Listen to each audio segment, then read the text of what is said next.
You know, it's funny when you start talking to people about therapy, but as soon as you start talking about it, you realize that a lot of other people have also done it, and they'll be happy to recommend somebody that they love. And now you have kind of have that thing in common, that you're both trying to grow. It's not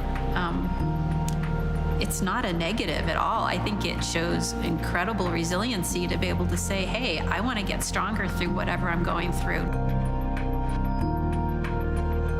I moved out to Colorado right after college when I was 22 because I wanted some adventure. I wanted to see the West, but that was lonely. That was hard. Anyone who's had to move and completely reinvent themselves, that's a big undertaking. I got married and I'm divorced, and I've had a miscarriage. I've had my heart broken a few times since I've been divorced and been single for quite a while now. Life just keeps happening. I guess I've learned to navigate pain by just getting a regular dose of it more frequently, right? Like a lot of getting to that place where you're like, I can't handle this anymore. I can't take the way I feel inside anymore.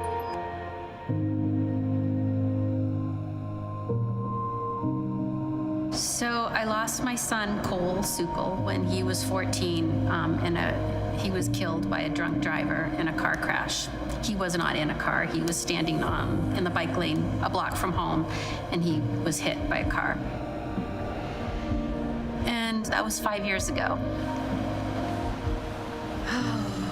The idea of moving on doesn't seem like it could ever be possible. And in fact, I don't think that's even a goal to strive for, to move on. But you do have to move forward. And that part becomes easier once you're able to receive some of the help that's there for you. Therapy is awesome. I think everybody should have therapy as much as they can. You finally get to be real. You get to stop pretending that you're somebody better or more perfect, or you just are who you are, and you get to be that and love on that and accept that. There's something so raw about losing someone that you love so dearly. It really makes you take inventory of your relationships, your relationship with yourself, your relationship with spirit, and the relationship that you have with the people that you love. And so the loss of Cole has created a lot of healing in our family, and just a lot of appreciation for the people who have shown up.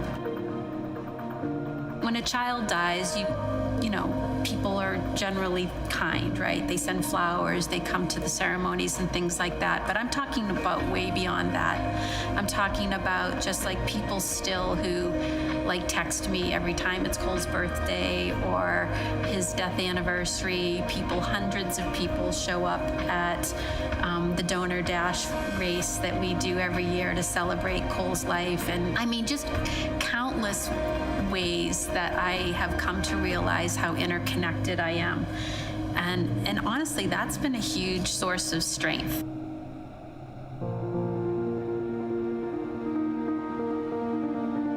I'm a pretty spiritual person, and one thing that I have read a lot about, and I really firmly believe, is that we're not just here in our life to have a joyride. It is our work to be grateful and to experience joy, but there was never any promise as so anytime we're in a moment where things don't feel great, that's your higher consciousness saying, hello, pay attention, let's get this lesson learned now, so we don't have to keep repeating it over and over and over again. I never even considered having therapy until I was going through a divorce, and my mom urged me to go and do it, and I reluctantly said, fine. And you know what? It was surprisingly wonderful to have somebody sit there so non-judgmentally and to reflect back on things and not cast any judgment on anything, and to really give me perspective to think about, to contemplate. That helped a lot. I think it's the best investment you can make in yourself. I used to kind of see myself as a loner and someone who could always get along but never completely fit in.